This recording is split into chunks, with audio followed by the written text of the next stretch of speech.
Hare Krishna. Thank you for coming today morning after a busy yesterday. I believe all of you had a program in the morning also at that evening session. So I think the Indian government, our economy has grown, but somehow Indian government has not been able to create sufficient employment. But I think with Leelanand Prabhu, there is no problem on employment for anyone. He keeps everyone adequately, abundantly employed. So you will be forgiven for asking forgiveness. So we have been discussing about how Srila Prabhupada is contemplating his mission. And in yesterday's session, not yesterday's, Friday's session, we discussed about why Prabhupada is saying that people are acknowledging the challenge, the difficulty, even the impossibility in giving Krishna consciousness to the audience that he's trying to reach out to. He does not use any single value judgmental word. They are fallen, they are degraded, they are sinful. So we discussed the difference between, say, Prabhupada's vocabulary, personality, and his purpose. So as followers, we need to focus on the purpose of Srila Prabhupada. And that purpose is to awaken the spiritual spark. So the audience that with which Prabhupada started, they were materially highly degraded. But Prabhupada saw that they had a spiritual spark and he focused on that. And we were discussing how when there's a difficult audience, based on 7.15 in the Bhagavad-Gita, different 4 categories of people who may not turn towards God. So essentially, if we can say what happens is, we put those 4 categories in a different way. I talked about the spiritually unthinking, that is the Namam Dushkrutina Mudha. They just don't think about spirituality at all. Naradhama, they are materially addicted. Then there is the Maya Apahrita Jnana.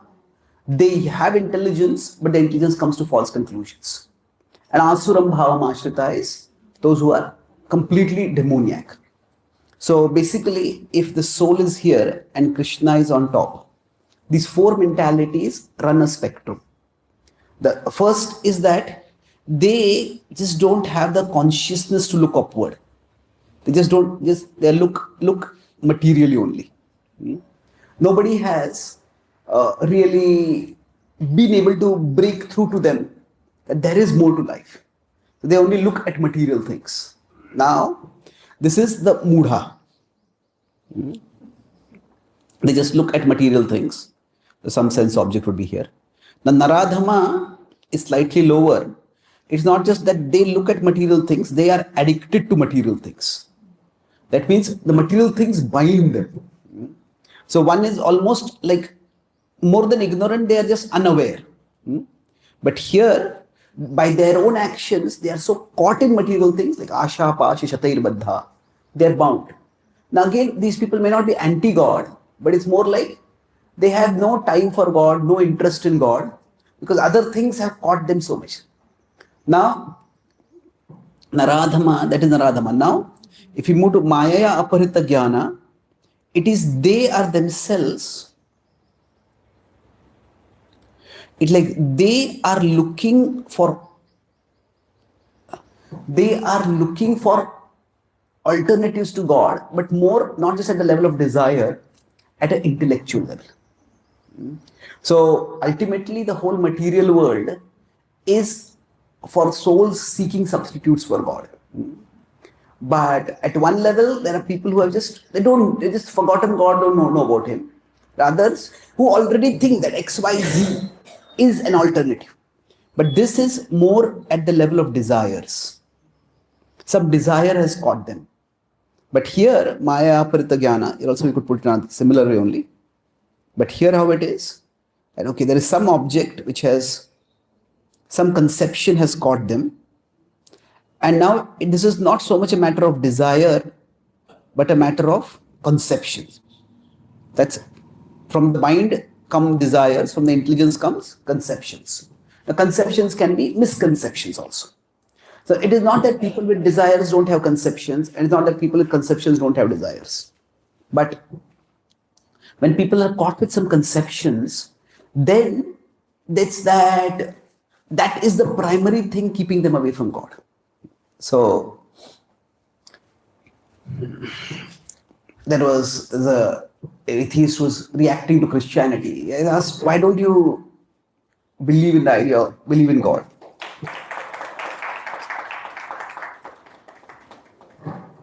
So he was asked basically, he said that how has your study of science affected your belief in God? He said, science has revealed how grand the universe is. And as compared to the grandness of universe, the God of the Bible is so petty that such a grand universe, that God is not worth such a grand universe. So the idea is one has come up with intellectual conceptions by which one substitutes God. But that is Maya Aparita Jnana. And the Asuram Bhavamashita is basically that person is like aggressively attacking God to try to destroy God. So the other three are basically in one sense concerned about something other than God. But here it's like attacking God.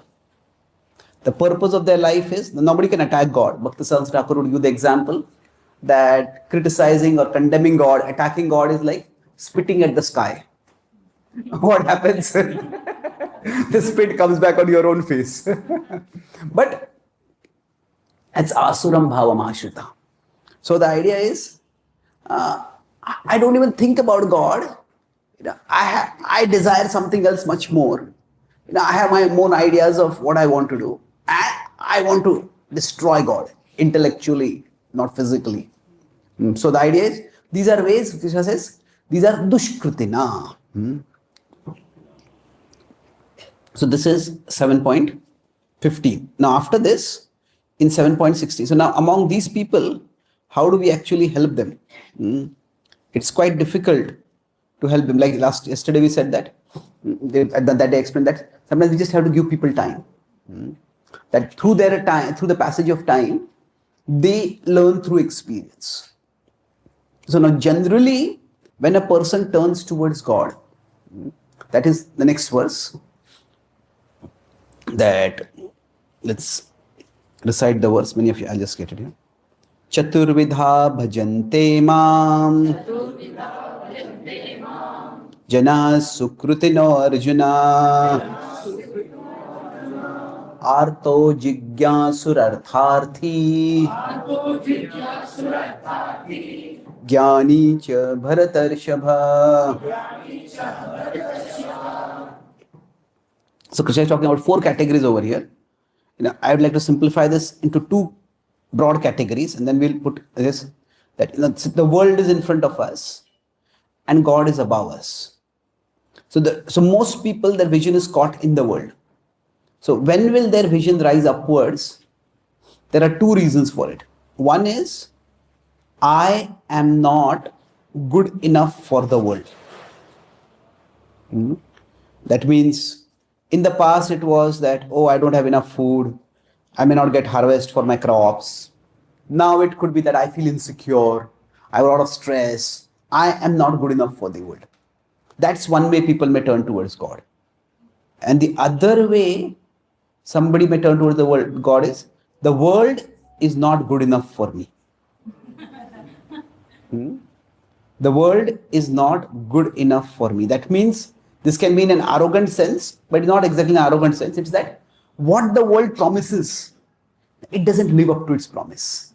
There needs to be something more beyond this world. So broadly, the 4th category, the Jnani, falls in this category. Fourth Jnanis fall in this category. And Artho and Artharthi. Jnani is the person in knowledge. What is the knowledge over here? That there has to be something higher in life. So Artho and Artharthi, basically, in our life, there are two things. We have desires which we want to fulfill, and there are problems or troubles we want to avoid. So Artho are people who are in trouble. And they feel, I can't deal with this trouble. I'm not good enough for facing this problem. Therefore, let me go to God. So Artho, that is people who turn towards God that way. And Artharthi is people who have desires that they are not able to fulfill. So generally, Krishna talks about be equipoised in happiness and distress. So if the trouble is unbearable, then they turn towards God. If the trouble feels unbearable, maybe God, you please help me. And if the desire feels unattainable, then they turn towards God. Now the jigyasu can fall in either category. It depends on what is the nature of their jigyasa. So jigyasa is that maybe there is something more to life. When Prabhupada uses the word jigyasu in this context, he says that it is more like favorable curiosity. So jigyasu can be, generally they would be also here only, but okay, I want to know more about life. So I want some, maybe there are some more resources out there which can help me face life better. Jigyasu will mostly be here, but some of the jigyasu can be here also. So like 70-80% of them would be here. Some people are just, they are inquisitive about many things, and then they are inquisitive about God also. Some people will be specifically inquisitive about God. But the idea is these two broad modalities. Say, a lot of people in the Bible, for example, there is this phrase that, "Oh Father, thou art in heaven, hallowed be thy name, give us our daily bread." So the idea was that God is like a cosmic supplier.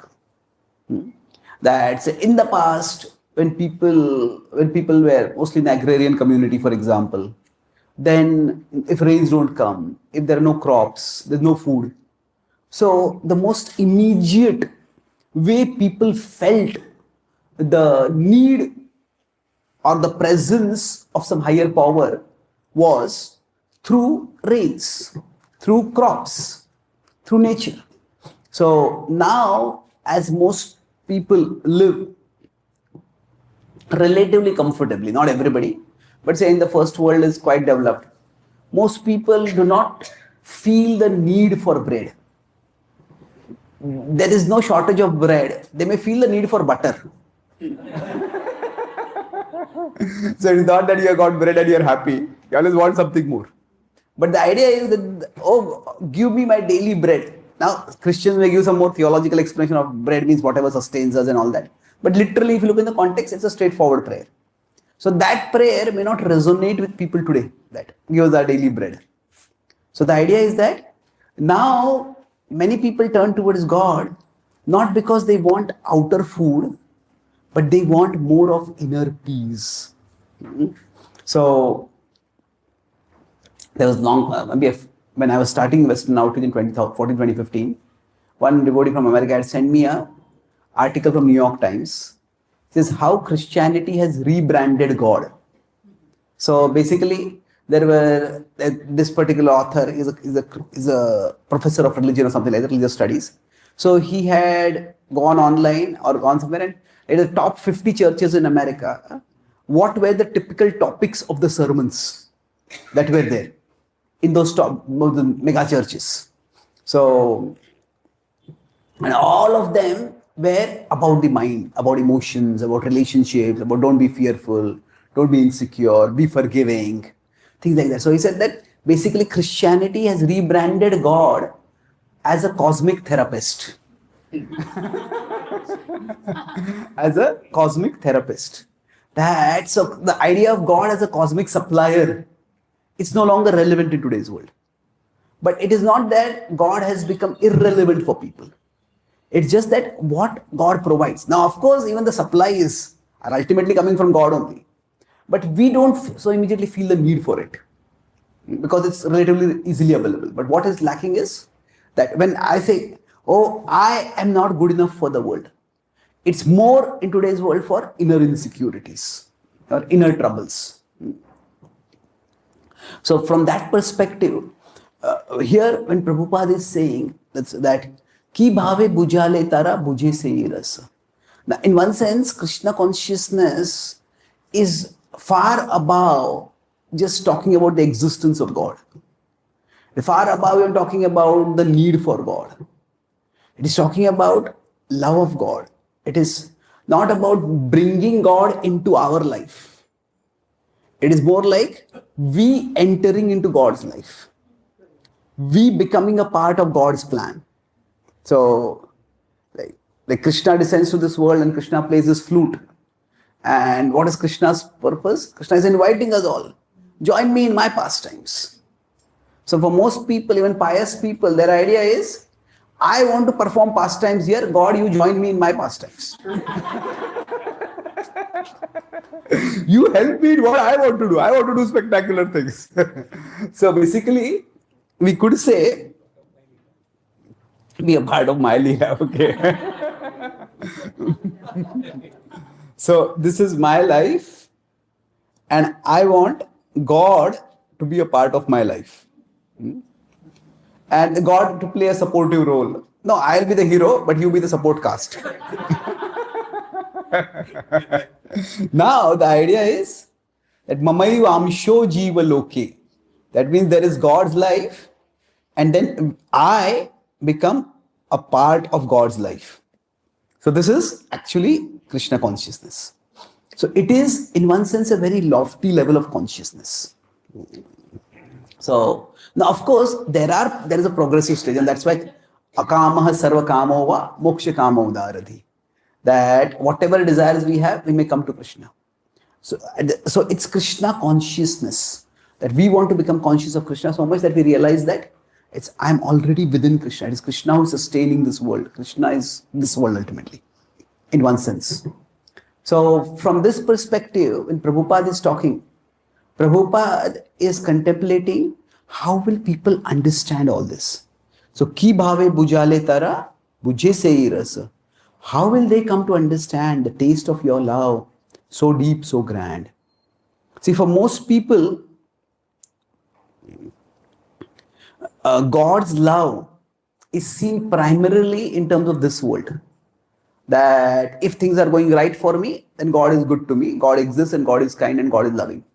And things start going wrong, then, oh, where is God? Why is God so cruel? Or at least, why is God so indifferent? So then people move towards rejecting God or at least neglecting God.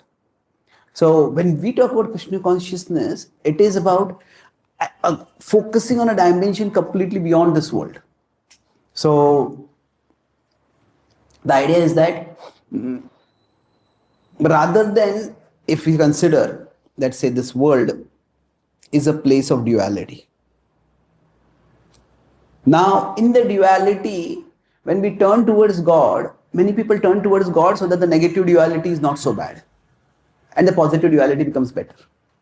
Now ultimately for everyone, the world is still a place of duality. That is going to be there.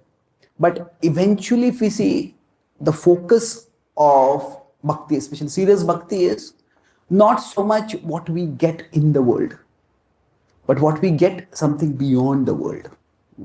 And that's why there are great saints who renounce everything in the world. We have what is Tyaktva Turnam Ashesha Mandalapatim. It is described as Goswamis that they gave up everything. They were big ministers and Tyaktva Turnam Ashesha Mandalapatim. So they gave it was just like a straw. So there are great saints for whom the world with everything, it's not good enough. I need something more. So what happened in Krishna consciousness, and this is a significant switch, and I'll talk about that. See, there are these two different demographics. The world is, I am not good enough for the world, and the world is not good enough for me. And they are very different, and it's very difficult to cater to both of them simultaneously. Because the first, I am not good enough for the world, for them what happens? That they want to succeed in the world. And they are struggling with that, and for that they come to God. And the second is, they just have no interest. They have no interest in the world. They just want to know something beyond. So what happened was, with respect to Prabhupada, let's look at his prayer now with this understanding. So you can repeat after me if you like. My dear Lord, Lift me from material infatuation to spiritual dedication. Yes, who would like to read the paragraph?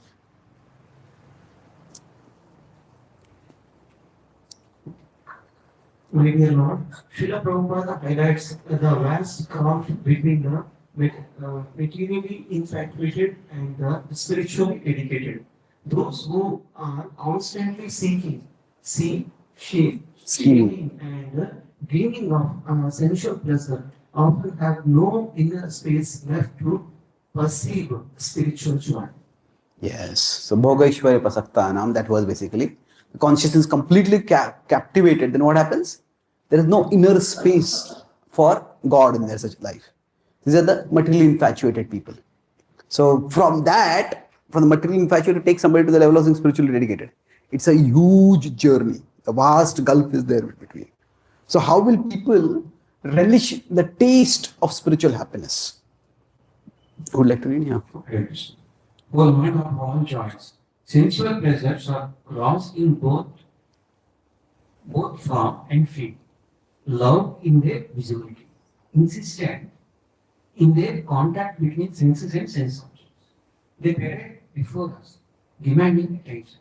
Yet, where the world sees luxury, the saint sees love. Yes. Namo akinchana vittaya. The saints are for their property. Krishna is the property of the impoverished. So now what happens? Sense pleasures are gross. They are gross in form. It's visible directly, and then it's for feel. It's very sensory. That's the meaning of sense pleasure. But most of the sense pleasures, it's about very aggressive, very intrusive. If many of the billboards, if you say, they want to catch the attention. So it's as blatant, as explicit as will be legally allowed. That's what is there. So now if somebody has been eating a very spicy food, then what happens is, there are, even natural food has its tastes. Say, if you take some salads, then even the raw salads, if you take, there are different varieties of spinaches, or there are different varieties of lettuce. And even vegetables have their own taste. Even fruits also have their own taste. But what happens is, these tastes are subtle. And for many people, without a lot of spice, without a lot of addition, the tongue has got conditioned to tasting, experience only those gross tastes. Then subtle taste, there's no taste only. It's so bland it feels. So now, like that, what happens? When the mind is caught in gross pleasures, if somebody is, is grown up hearing, say, rock and roll, loud music, and they come to some Shastriya Sangeet, nothing seems to be happening. Something should be shaking, something should be banging. So, like that, the spiritual but sensual pleasures are especially very gross. And Prabhupada is saying, how will they? Ki bhave bujale tara buje sei rasa. Yeah, go ahead. Who would like to read? In stark contrast, spiritual pleasures are subtle and invisible to the materially conditioned eye. During this tumultuous journey to America, while still recovering from 2 heart attacks, Srila Prabhupada was nourished by reading your pastimes. The tender ways you love your devotees and the countless ways they love you are nearly impossible to grasp without saintly association. Yes. So the reciprocation between the Lord and the devotees, some of them, like say Krishna protecting Draupadi, that is something which is which we can also sense at our level. But if we look at some of the exchanges between great saints and the Lord, they are so otherworldly that for a materialistic person, what is it? What happened over here? It doesn't make any sense at all. So Prabhupada says in his diary that the nectarine of Chaitanya Charitamrut was what sustained my life. So this is what this bodhayantaha parasparam kathayantascha mam nityam tushyanti cha ramanti cha. This hearing about the Lord and appreciating his glories, about loving exchange between Lord and the devotee. This is what nourishes a devotee. So Prabhupada is thinking, this is what ultimately I have to convey to people. How are they ever going to understand this? Who would like to read the last paragraph? O merciful Lord, through the words and lives of saints such as Srila Prabhupada, the inaccessible taste of devotion becomes not just accessible but irresistible. Bless me, O Lord, to taste that devotion myself and let its sweetness flow through me to awaken others. Yes. So, something becomes accessible initially by the association of saints, but then accessible is okay. I can figure out what it is I want. It's reachable for me. But it doesn't become accessible. Yadrasamrit triptasya nanyatra syadrati kvachit. Eventually, once we start hearing the Bhagavatam, we get such taste that no other taste matters after that. So for somebody whom it is incomprehensible, to make it irresistible for them, that is a huge journey. So Prabhupada is contemplating, how will I take people on this journey? So now based on this broadly, how do we explain Krishna consciousness to people? So as I said, talk about these two different categories of people for whom I am not good enough for the world and the world is not good enough for me. So when Prabhupada went to America, he had his full-time disciples, his Western disciples, they became full-time. And most of these people were from the second category. The world is not good enough for me. Now they had got into drugs because for them drugs was the idea you would go to a higher level of reality. And then many of them, once they got into drugs, they got caught in drugs and they became addicted. That's why the counterculture, not only Prabhupada disciples, but the people of the counterculture, that's why the counterculture, Prabhupada, it was arranged by Krishna. Prabhupada went, at least from that socio-cultural perspective, at the exact time. So by the 1970s, the counterculture had become mostly very less of spiritual seekers and more of drug addicts. So George Harrison himself, initially in the 1964, 65, 66, he had spoken about how wonderful it is that the youth is awakening, and he had spoken in glowing terms about the Haight-Ashbury area in LA and then the Bowery in New York. He's saying, not in LA, San Francisco, that he had basically said that this is how the youth are awakening to something higher. But in 68, 69, 70, in that period, when he actually came to that area for the first time, and he saw it is filled with people who were just completely consumed in drugs. And then there was very little spirituality left. So around 1970s, Prabhupada started writing letters where saying, we should not be identified with the hippies. That our movement should not be identified with the hippie movement. So Prabhupada, because that particular demographic, which is a very rich demographic at a particular time, that started itself drying up, and it started being, it was already negatively seen, but it was seen much, much more negatively in the mainstream cultural mind. Now the fallout of that was in India, it was, these are movies like Dhamma and others where devotees were seen as drug addicts. But the point is, the Western disciples were, the world is not good enough for me. So basically you could say that it is almost like world rejection. Now world rejection is what the people were doing, and after you reject the world, what do? Is there something more in life? Now when Prabhupada came back to India, it was not that suddenly India had changed. See, when Prabhupada came back to India, he was in one sense extraordinarily successful, and another way he was very disappointingly not successful. What was it? Prabhupada's strategy of bringing Western people back to India was sensationally eyeball popping for people. That many other gurus had gone to the West before previously. They also had got some applause and some following, but none of them had focused on a cultural change. So what caught people's eye in India was Western people wearing dhoti kurta and saris. And now when people came back, what happened was When Prabhupada came back, people came to him, but they were appreciating Prabhupada more out of feeling of cultural national pride. And they saw Swamiji as a symbol of how great our India is. That the foreigners, they had ruled us, but now they are adopting our culture. So for them, it was less of, the attraction was more to what Prabhupada represented than who Prabhupada was. Specifically as a spiritual leader. So then now Prabhupada was strategic. Prabhupada was very practical also. He said, okay, this is how people are getting attracted. So in one sense, if you read his letters in 1966, 67, 68, or letters, or for that matter, his activities, there's practically no mention of building temples. But from 1970, when he started focusing in India, it was all about building temples. Because what happened was that, now many reasons, we don't know the exact what was going on in Prabhupada's heart, but it was a drastic shift in focus. So I would say two reasons for it.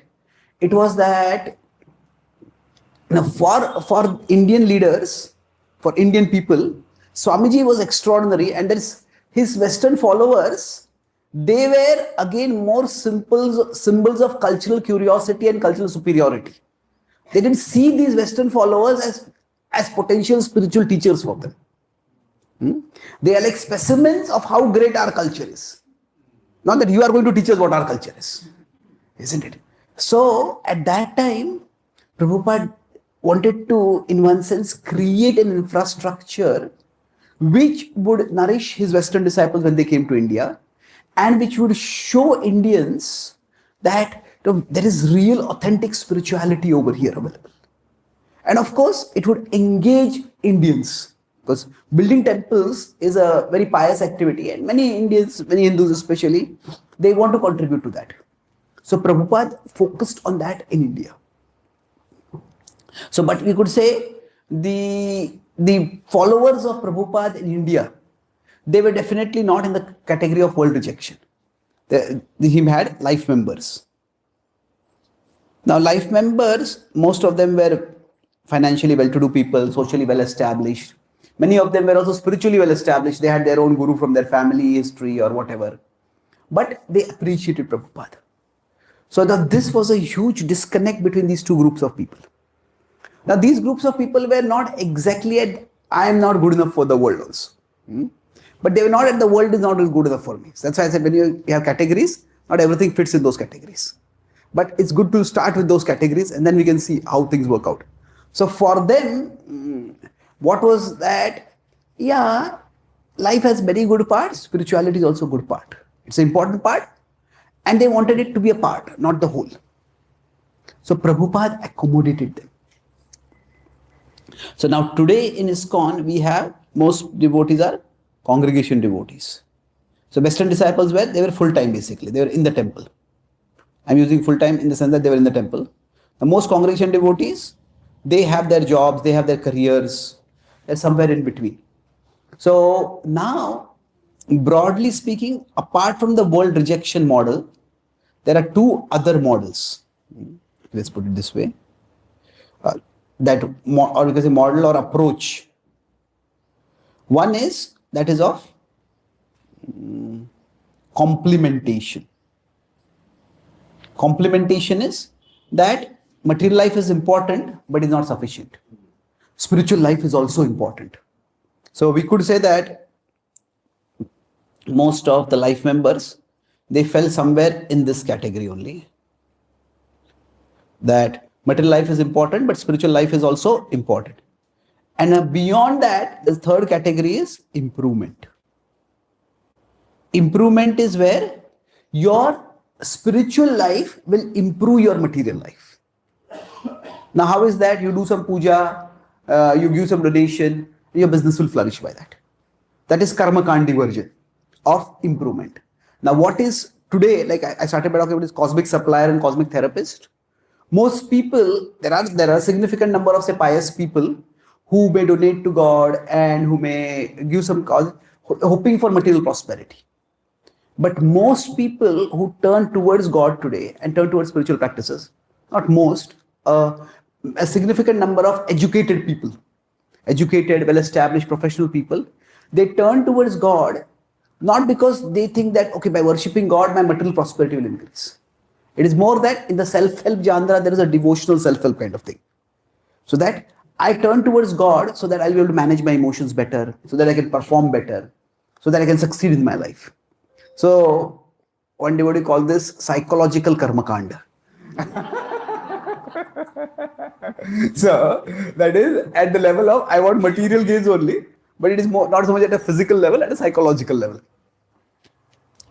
So broadly speaking, one of the challenges in our preaching today is that who are we catering to?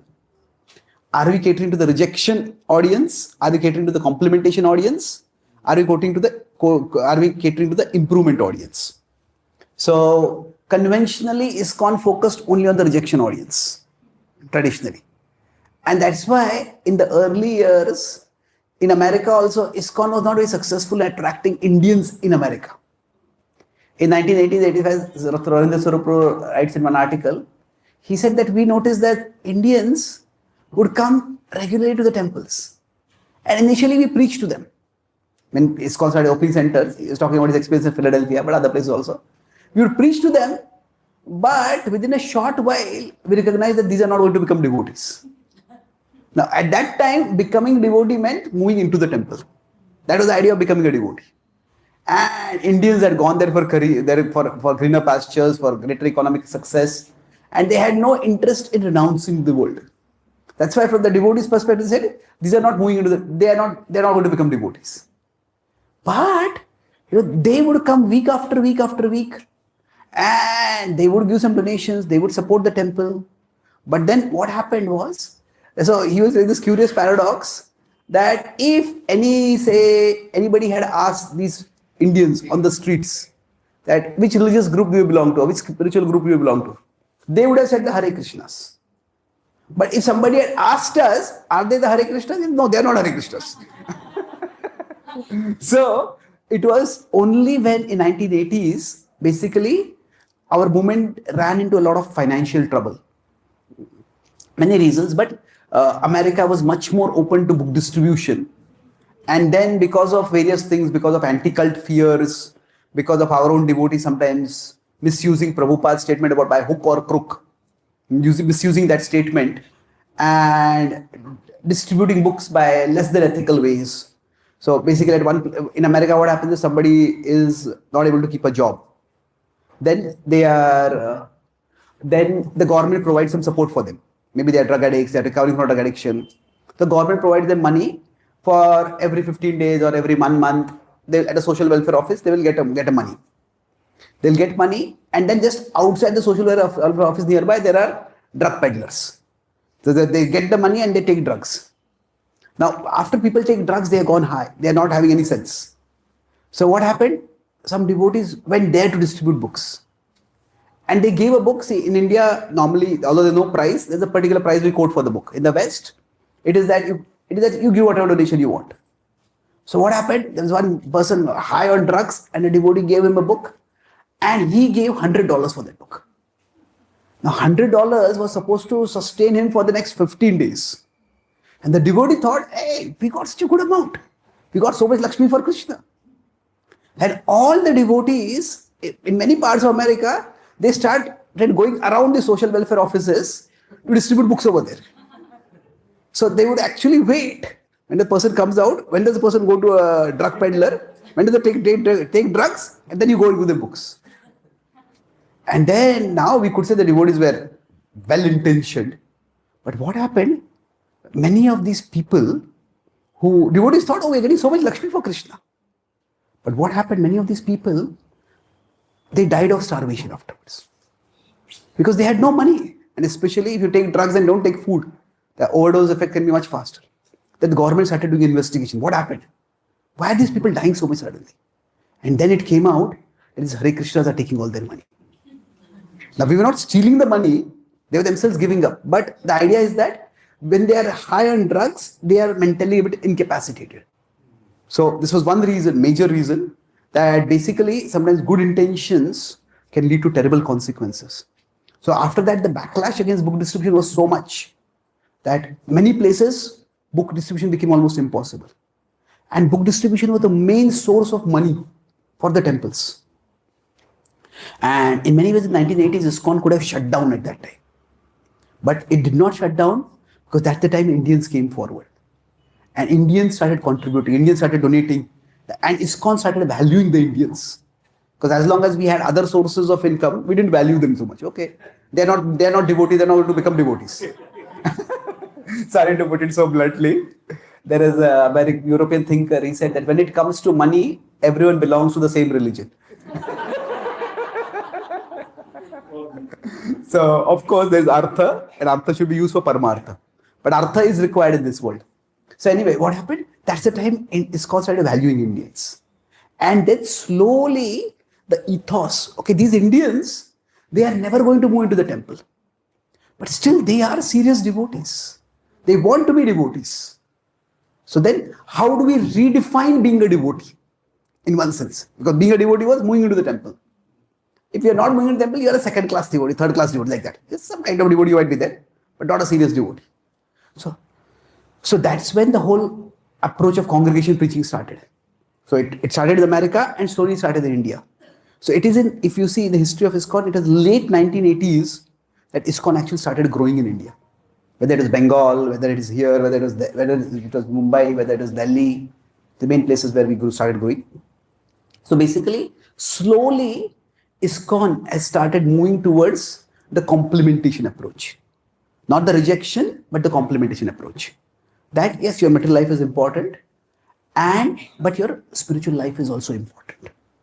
Now, if you see most of not all again, I would say, most of the devotees who were old time, in 1970s, 1980s, if you see in their talks, there will always be an underlying thread of rejection of the world, condemnation of the world. Say, for example, one thing which is constantly there's a condemnation of grahastha life and a glorification of brahmacharya sannyas life. Now that is almost irrelevant for most people today, isn't it? It is grahastha ashram is also an ashram. It's a respectable ashram. It's a necessary ashram. So, but making somebody constantly feel insecure or guilty or inadequate. When I grew up in Bhakti, it was taught that grahastha ashram is a consolation prize. Now, I never saw any Prabhupada quote like that, but the way it was propagated, it is like a given truth, obviously. Now, it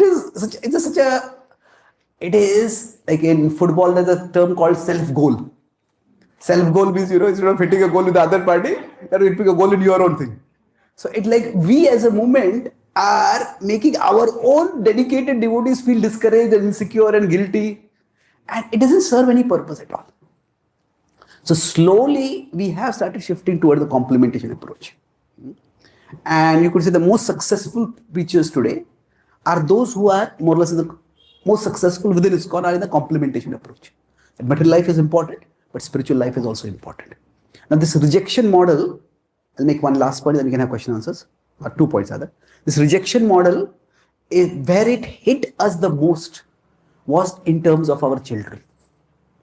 What happened if material life is temporary? So the husband-wife relationship also, it's all temporary. It's all attachment. Then the parent-child relationship also attachment. So what was happened was, okay, you don't have to waste your time taking care of children, just send them to Gurukul. And the way the mood over there was that if you did not send your child to a Gurukul, that means you are an attached Grahamedi. And it is a terrible thing.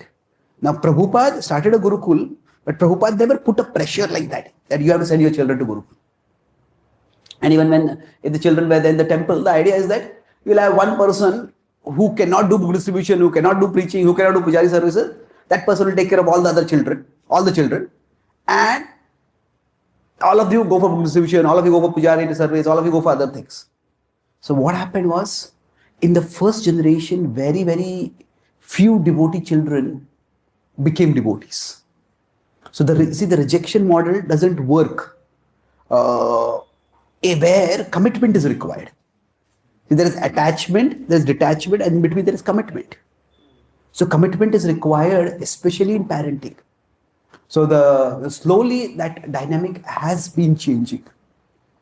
But so okay. So very few of our first generation devotees, children, now many of them are still favorable to bhakti in different ways. But many of them have quite unpleasant experiences to tell about their life in ISKCON. So now as we are moving towards the complementation model, that is the idea as material life and spiritual life. Both are, material life is important. Now we don't have to tell people material life is important. Actually, their own society will tell that it's important for them. But spiritual life is also important, but not at the cost of condemning material life. So now, of course, infatuation with material life has to be condemned, but that is so material life and materialistic life. They're two different things. So like there's grahastha and grahamedi. Now there are some devotees who have also moved towards the improvement approach, and this is still debatable in ISKCON. Now there are some devotees who still consider the whole complementation approach to be a compromise. They say that it is Prabhupada came to make people devotees, and anybody who is not a full-time devotee, it's like they are compromised devotees. That is their attitude. So their idea is that you should focus on rejection of material life constantly, rejection of sense gratification, rejection of this, rejection of that. But more or less, the rest of the movement has settled at least at the broadly the complementation model. Now the improvement model is where by your spiritual life, your material life will improve. At the psychological level primarily. Now most spiritual teachers who in the mainstream society who are successful are in this area.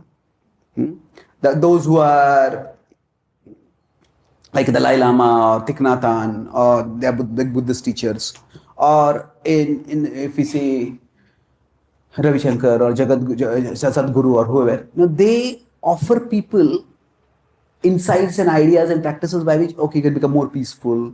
And the idea is there is practically no condemnation of material life, and you can become more and more successful. So now Christians were the first to have this psychological, that self-help and psychological level, and religiosity, bring it together. Now from among Hinduism, Ramakrishna Mission was the first to start pursuing it, but somehow they were not very successful in pursuing it. And there are some other groups who have taken it up also.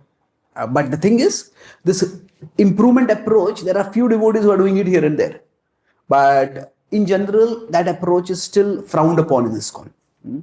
And within India, at this stage, there is a market. See, India has such a huge population that whatever you have to sell, you'll find some buyers. So there is a market for rejection model also. It's not a huge market, but it is there. There is a market for the complementation model also. I'm using the very commercial language over here.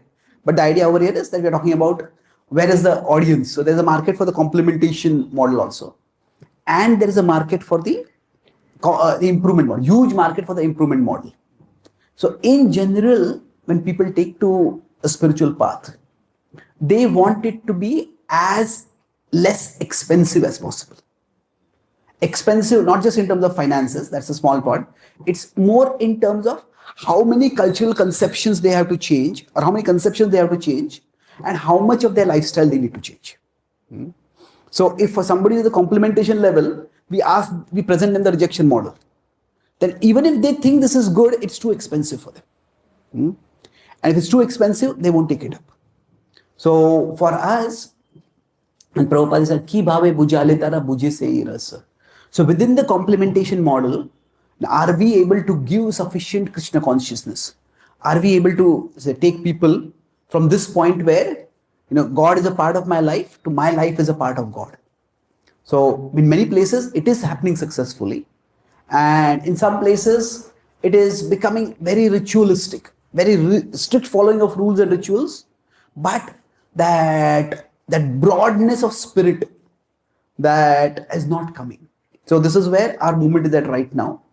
And for all of us, when we are trying to share Krishna Bhakti, we are inspired by like-minded devotees. So we find like-minded devotees, and then we share Krishna Bhakti and we attract like-minded souls. So I'll summarize what I discussed today. We're talking about the the challenge of outreach, challenge of preaching in terms of the level of the audience. So I had mentioned three main points. First was that where we talked about the four categories of people who come to Krishna and those who don't come. Don't come, I had already talked earlier. So the two broad categories are people for whom I am not good enough for the world. So I not good enough. And the other is the world not good enough. So what happens is these are very different, even opposite categories, and they need to be reached out differently. The second part we discussed is how during Prabhupada's times he had these two different distinct demographics. There were the people who were, we could say, the rejection model, that is Western disciples, and there were the Indian people at that time. India were definitely not at the rejection level. So Prabhupada created a life membership program to accommodate them. So that rejection model is at one level. Then there is the complementation model. And then there is the improvement model. So for most people, I gave a little bit of the ISKCON history of how we actually moved from the rejection model to the complementation model. And from within that history perspective, now we are at a particular place where there is a lot of audience potentially. See, for us at the rejection level, there is a small audience and it's very difficult to sustain organization in the community which is focused only on rejection. Now, complementation, this is our most potential at present for us. We are able to attract a lot of people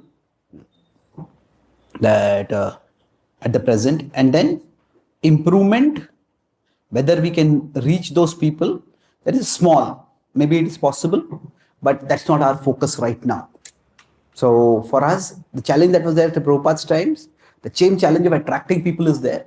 But for all of us, the way Krishna attracts us, we can most authentically present Krishna that way, and then we can attract people towards Krishna. Thank you very much. Hare Krishna.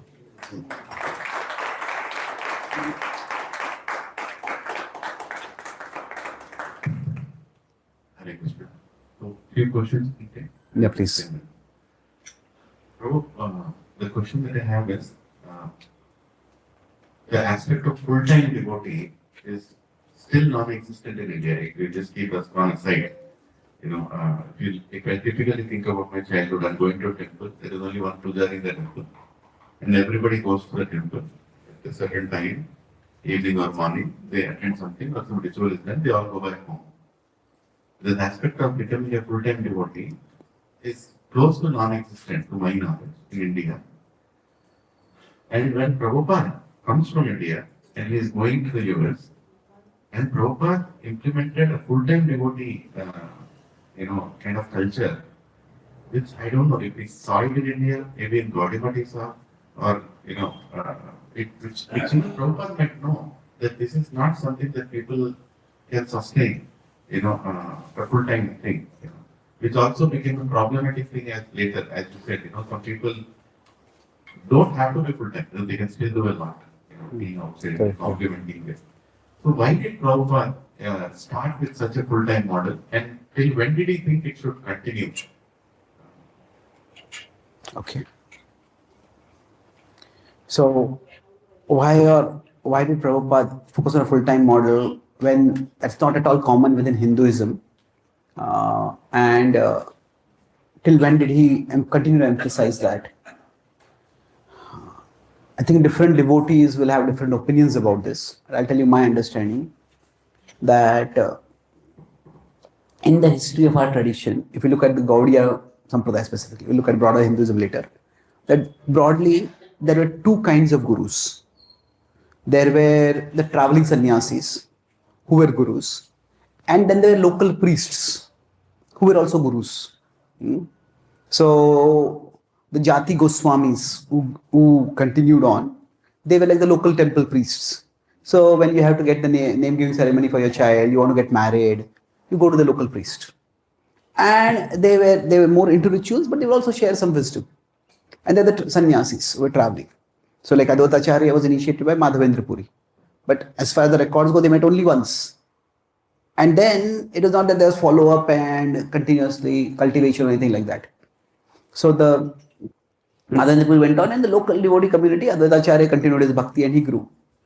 So both of these were there. Now Bhaktivinoda Thakur himself was a Grahastha. And Bhaktivinoda Thakur, he in one sense brought Gaudiya Vaishnavism to the modern world. He revived Gaudiya Vaishnavism. Now Bhaktisiddhanta Thakur was the first person who sort of created a mission, an organization, a formal organization. Gaudiya Math. Bhaktivinoda Thakur was a Grahastha. Bhaktivinoda Thakur gave the vision for the Namahatta. But he himself, he just didn't, he was writing books and doing other things. So it was not so much implemented during his times. Now when Bhaktisiddhanta Thakur implemented it, at that time, there were a good number of brahmacharis that came, and Prabhupada continued that. So now where did that come from? We could say that was historically at a particular time. Bengal Christianity was quite influential. Christians were quite well organized. They had their, not the Protestants, but the Catholics had their priests, monks and nuns. The Ramakrishna mission had brahmacharis and sannyasis. So it's possible, Bhaktisiddhanta, that particular, the principle of renunciation is very much there in the Vedic tradition. But there's a principle of preaching renunciation. That is somewhat different. Now, Bhaktisiddhanta Thakur was a missionary. He attracted a lot of missionary people. And those 1910, 1920, 1930, that was a missionary period also, in the sense that Indians were rising. Some became freedom fighters. The freedom fighters also left their homes and went. So it was that period. Now, when Prabhupada went to America, the American culture was so utterly different from the culture that Prabhupada wanted to teach, that there was no option at that time. So in that sense, the only way people could be devotees was by being full-time devotees. So being full-time was almost a natural way. I met one Prabhupada disciple, Mataji. She was in a temple, and then she's been serving in the book distributor and a pujari in the temple for many years. And then suddenly the temple, this was in America, they had a financial crisis. And the temple told her that, we cannot maintain you in the temple now. So she told me that I'm staying with she's a 70-year-old Mataji. And then she was saying that she's driving Uber and earning a living by that. And she said, I'm staying with my son. And he said that my son is a Satan worshipper. Like in America, there's you worship God and you worship Satan. And my daughter-in-law, his wife, she is a Wiccan witch. So Wiccan is a particular group of people, they do black magic. So he said, in that atmosphere where Satan worship and Wiccan witchery is going on, I have my Tulsi and I'm chanting Hare Krishna. So now, after that, I talk with some devotees, and then many Indian devotees are coming forward and are trying to create like a corpus for Prabhupada disciples who are not so financially well off. Many of them move to Florida, because Florida is a little tax-free state.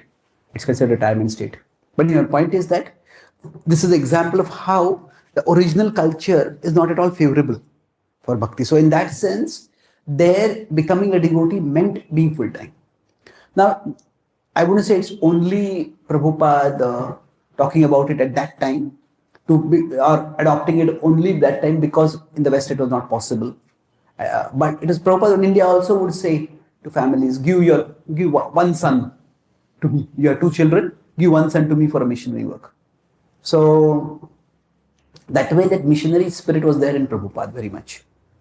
And the problem came not with having the missionary spirit. See, throughout history, there will always be souls who will be attracted to the rejection model, and they'll be attracted only to the rejection model.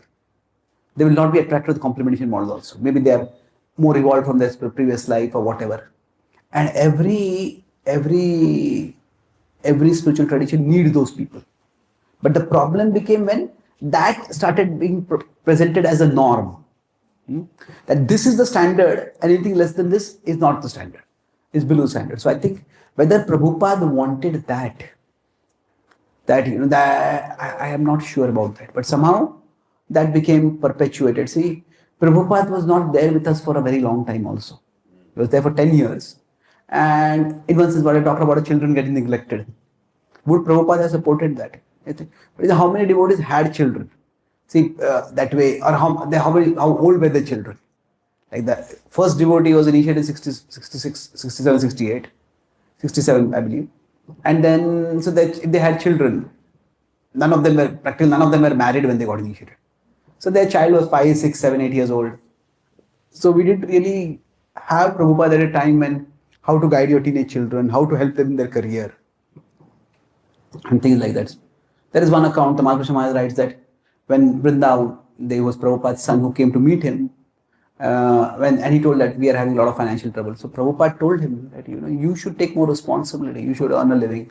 Prabhupada gave him ideas of how could build his business, what all he could do. So that career part, Prabhupada didn't really dismiss that completely, although that was certainly not the focus of his mission. So now the problem comes when two ways problems come. That those who are not ready for renunciation, they are pushed into renunciation. And those who are and if they don't get pushed, they are made to feel guilty and inadequate. So then we just lose people that way. So things are changing, that I think Grahastha Ashram is also being recognized and respected, and that devotees are doing lots of services, enormous and very serious devotees practicing bhakti. So would Prabhupada have, if we are to have a mass movement, would we expect to have a large number of renunciates, full-time devotees? Not to my knowledge, because we have Bhaktivinoda Thakur's example, which Prabhupada also quoted, that when will be the time when Bhaktivinoda Thakur had two basic predictions. One was, when will people from all over the world come and chant Gauritai Gaurahari by Jai Sachinandan in Mayapur. The other he said is that, when will there be a time when the High Court judges will be wearing Vaishnav Tilak? So now what does that mean? That means that devotees become so competent and so successful in their careers that they can be in respectable positions, and Vaishnavism is so respected that a devotee wearing a tilak is not a problem. It's seen, okay, you're part of a respected spiritual group and you are also in a respected professional circle. So in some ways that is also a definition of success. Does that answer your question? Yes. So one more thing I want to ask is, when you say Krishna consciousness, right? We are trying to make people Krishna conscious. So what is that measurement of, how do we measure that somebody has become Krishna conscious and not become particular about his externals? So that as a preacher we are doing justice to this category. Maybe it's a big wider question, but it's very important, because as preachers sometimes you are judged for how many people are coming with dhoti to your satsang, or how many people are wearing tilak in the satsang. Yes, it is needed. It is the way to express that I am convinced, but is it the only way to express that you are convinced? And if you are convincing in a different way, how do I know that you are convinced? How do I know that you are Krishna conscious? What is the guiding factor for anybody who is preaching? So what are the criteria by which you can know that somebody is becoming Krishna conscious and that our outreach is successful? It's not easy, because there are certain visible criteria, like say somebody wearing a particular dress, particular religious markings, and they are important in their own way. But like say somebody, for example, somebody is taking care of our devotee children. Now cosmetically somebody can say that I start a program and I'm doing something, but it requires a lot of time and attention. For example, what Govinda Prabhu did in Radha Gopinath temple, spending hours and hours with kids. Now that is, at least doing something cosmetic is good, but doing outreach for our devotee children, that is definitely not a glamorous thing. That is not going to be reported in our Sankirtan letters or something like that. But it is vital. It's most spiritual organizations, how much they can carry on to the next generation, that determines their longevity. So, like that, there are many definitions of success which cannot be in tangible terms.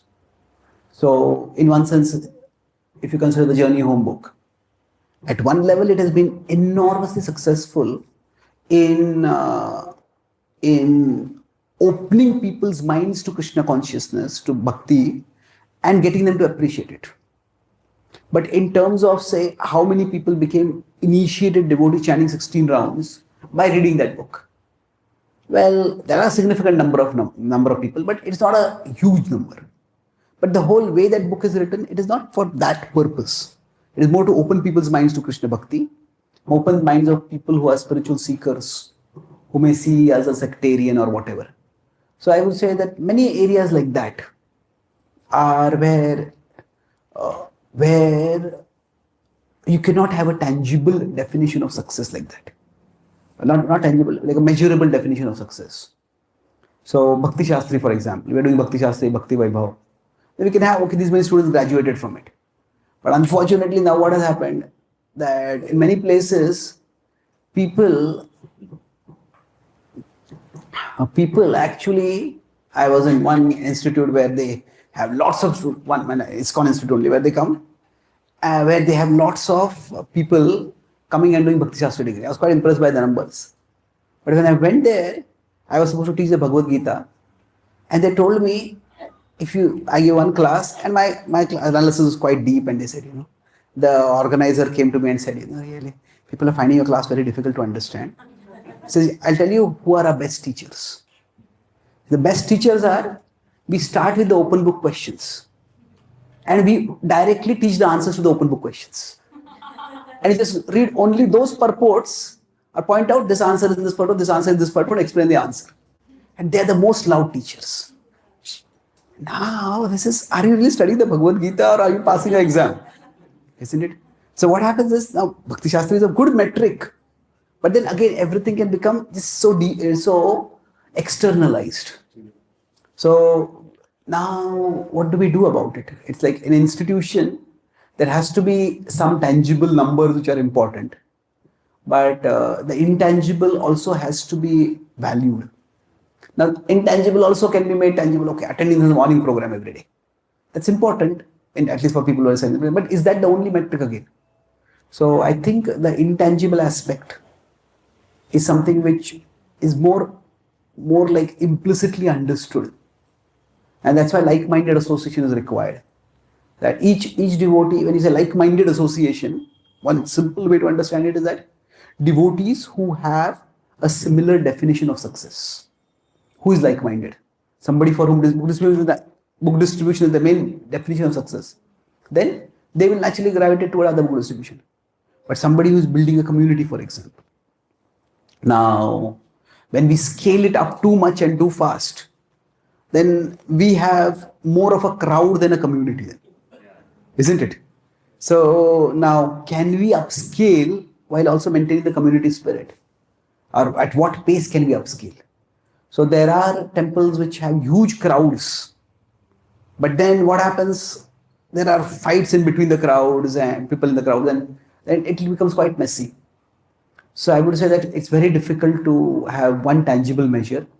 The best way to do it is, what is it that I am inspired about Krishna consciousness? I share with others. And then some people will be inspired by numbers, and they will attract people who are inspired by numbers. Some people will be attracted by intangibles. Now, I'm not devaluing the numbers also, because sometimes numbers also motivate us. And it's good to have numbers. But the problem would be if that is the only metric. So it's like achinte bheda vedi, that there's the intangible and the tangible. So the tangible aspect is important, but we cannot reduce Krishna consciousness to tangible, measurable alone. Okay. Thank you. Yes.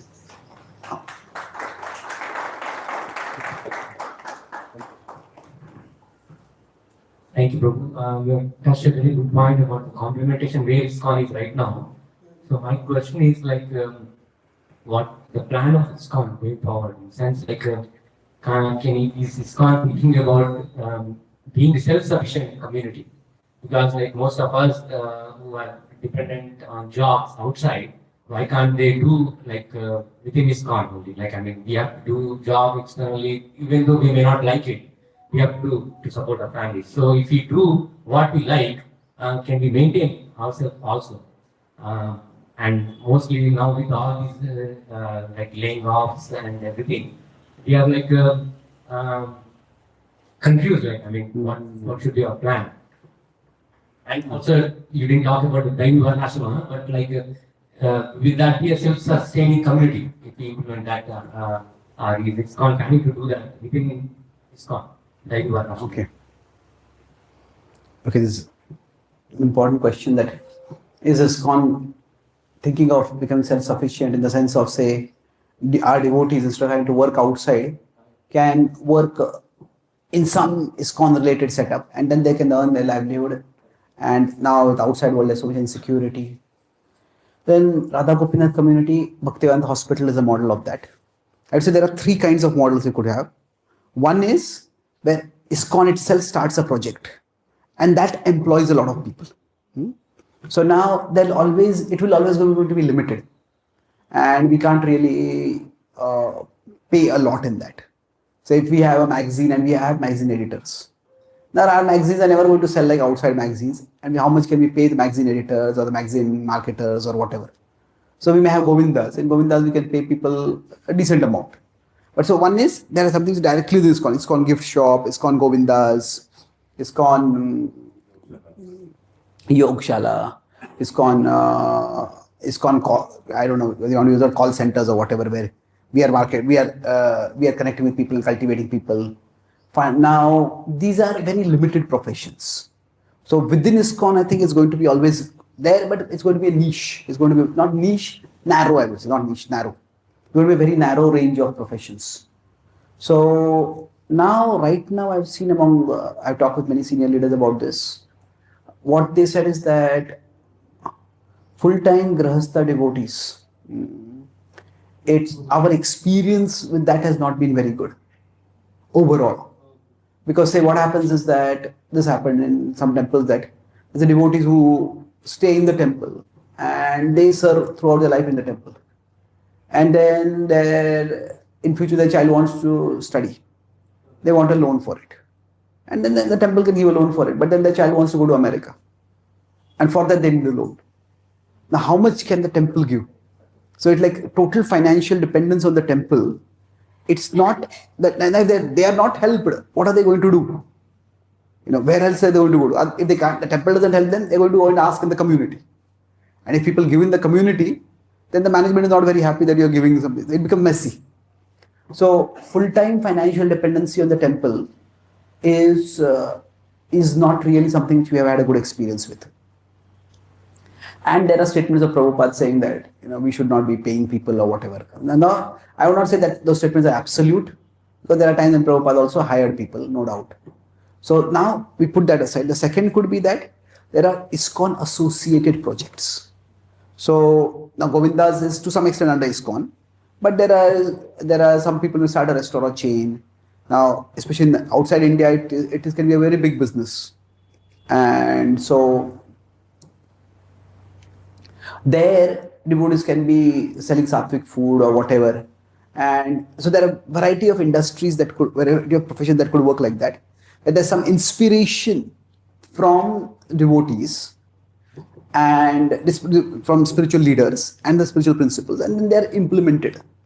So Bhaktivedanta Hospital would fall in that model. And the devotees there are doctors who were there. The doctors have come together and started a hospital. And there was one spiritual master who wanted to start like a very popular food chain. And he worked very hard for it, but somehow cracking that market is not easy on a mass scale.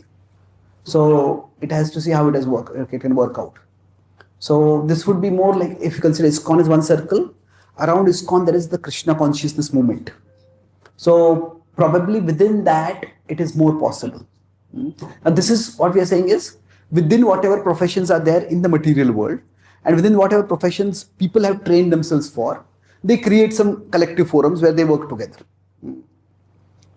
So that's the second. Some models have worked out like that. Many devotees have started tuition academies, and in some places, and I think in Baramati they were very successful tuition academy. Then they tried to replicate that in Kolkata and other places, but it didn't work out so well. So you need also talented people who are inclined like that. So where devotees, so like that, there are professions which could work out. The third is what you're talking about, Varnashram. Now, Varnashram, It's almost as if I would say that there are as many opinions about what Varnashram is as there are leaders in ISKCON. So, what exactly does it mean? How is it to be implemented? So, are there working models of that? Well, different devotees have tried. Many have tried very earnestly. But something which is like significantly successful and something that can be replicated, that is still it's not been really happened. So I would say as of now, the Varnashram model where it's implemented is more for people in the rejection category, not in the complementation category. That is, somebody is fed up with city life and I'll go in a farm and I'll live in a farm and I will raise. Now, there are people who can do that, but not everybody can do that. And even if, say, a Grahastha couple does that, I know about this happened, that a Grahastha couple did that, but their children didn't want to do that. And then for their children's education, they had to leave from there. So it's not easy. So Varnashram should definitely be explored. But I think saying that the XYZ is what was the only way to do Varnashram, and because we want to do Varnashram, XYZ should never be done. That's where problems come up. So now, relatively speaking, the churches, even Muslims, Zakir Naik was a prominent Muslim preacher, so they give very good salaries for their preachers. Like a typical church pastor salary is like a starting level software engineer salary. It's not a top level, but starting level. So now they get funds from abroad and they use those funds. Now, I don't think ISKCON will ever go in that direction of having paid preachers. But they can upscale that way. They can train and they can upscale. So some ways having full-time devotees without that. So the era of where we would be able to run our mission with full-time devotees, that era is more or less behind us now. Maybe a few places it may happen, but otherwise it's not going to happen. And the versatility of Krishna consciousness is probably seen in the Middle East. Now, generally what was associated with ISKCON, full-time devotees, DTs, book distribution and Harinam Sankirtan, and public festivals. None of these three are possible in the Middle East. There are no full-time devotees, there are no temples, and you cannot do any public display of religion. And still we have one of the most vibrant communities in the Middle East, in Dubai, in Bahrain, in Oman also. So how has that happened? We have congregation devotees in different homes, in some halls. They take up their practice and they're just vigorously growing. So I would say rather than being attached that this is what we need to do for, again answering your question only, that rather than be attached, this is how this has to be done. We have to see how things organically evolve. But the financial aspect, I don't think ISKCON, at least in the near future, it's possible. There are some leaders who are thinking about it, that what all we could create. But then how much will the temple control that? If the temple is going to control that, the temple needs to have a really professional person who can understand. Because if your hotel is to be run, a restaurant has to be run professionally. And so it's possible, but right now there are not too many working models for that. Okay. So of course, one thing I would say is that in Krishna consciousness, there's a lot of autonomy, especially for somebody who's a Grahastha. If we feel inspired to do something, we can try to explore that and create an example of that. It requires a lot of effort, but it's definitely possible to do it. Okay. Should we stop, Prabhu? Yeah. Okay. So maybe tomorrow we can have more questions if you want. Yes. Thank you so much. Srila Prabhupada ki, Gaur Bhakta Vrinda ki, Gaur Premanandi.